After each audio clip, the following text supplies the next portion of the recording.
We know that China is not going to be a good actor in this process. They are our biggest adversary. They lied about COVID, and we have to hold them accountable. And we have the media and Democrats acting like defense attorneys for the Chinese instead of helping get to the bottom of what actually happened. Right here in focus, Arkansas Governor Sarah Sanders. That was yesterday, calling out the Biden administration and legacy media. The White House, for its part, is not confirming anything when it comes to how the killer coronavirus crept its way all over the world from China.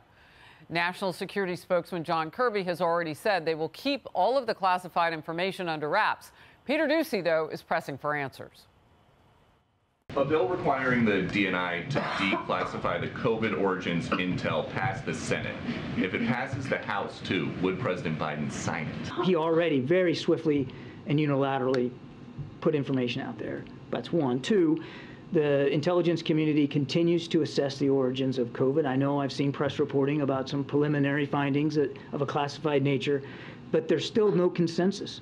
And that's why the president has directed the team to stay at the work. We've got the FBI director saying most likely a potential lab incident in Wuhan. If a foreign country came to the United States and killed 1.1 million Americans with guns, would the president just let that slide? Nobody's letting anything slide. Congress certainly isn't going to let it slide. In addition to pushing legislation to declassify COVID intelligence, the House Subcommittee on the Pandemic will hold its very first hearing in just a matter of days on the origins of the virus. It begins next week. Committee Chair Brad Winstrup says the American people deserve real answers after years of suffering through the coronavirus pandemic. We can't accept more years of stonewalling. End of quote there. Republican Senator Ron Johnson of the great state of Wisconsin, member of the Senate Homeland Security Committee, is in focus right now. You know, when you hear Admiral Kirby, who represents the White House now, say that the president immediately put information out, what do we have that solves the issue here? Well, Harris, nothing that I'm aware of. Right. I've expressed my skepticism that there's really new intelligence. Apparently, there is that ought to be shared with members of Congress. I mean, if they're concerned about how they gather the information, I can see where it might remain classified. But you know, we have security clearances; we ought to see these. But you know, from my standpoint, it's been pretty obvious for quite some time that this was probably a man-made virus. It probably leaked out of the lab in Wuhan.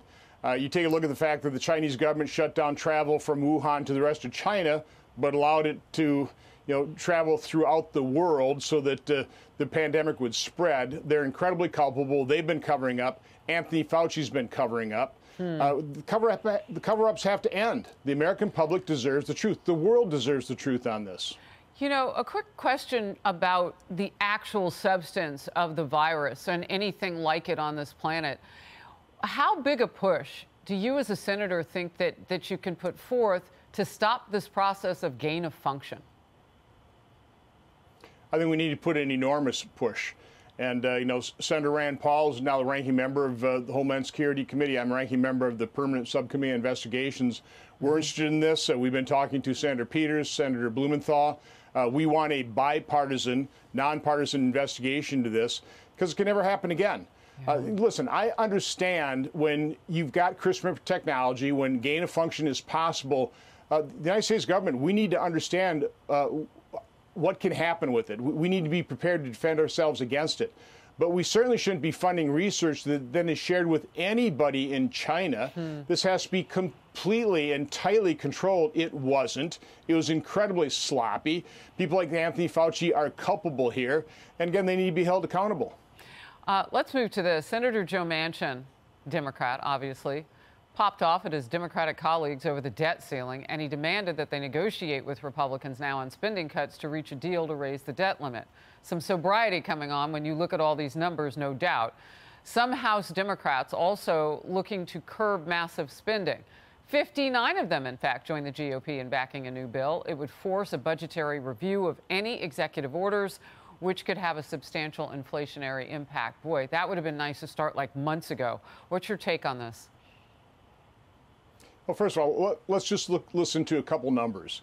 Prior to the pandemic, the federal government in total spent less than $4.5 trillion. Last year, we raised $4.9 trillion in revenue.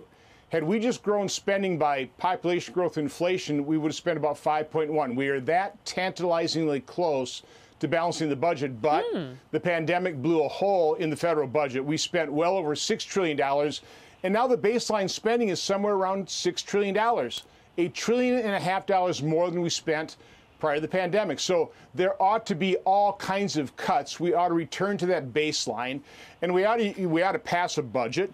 If we can't balance it, if we have to increase the debt ceiling, use the debt ceiling as it was intended to be used.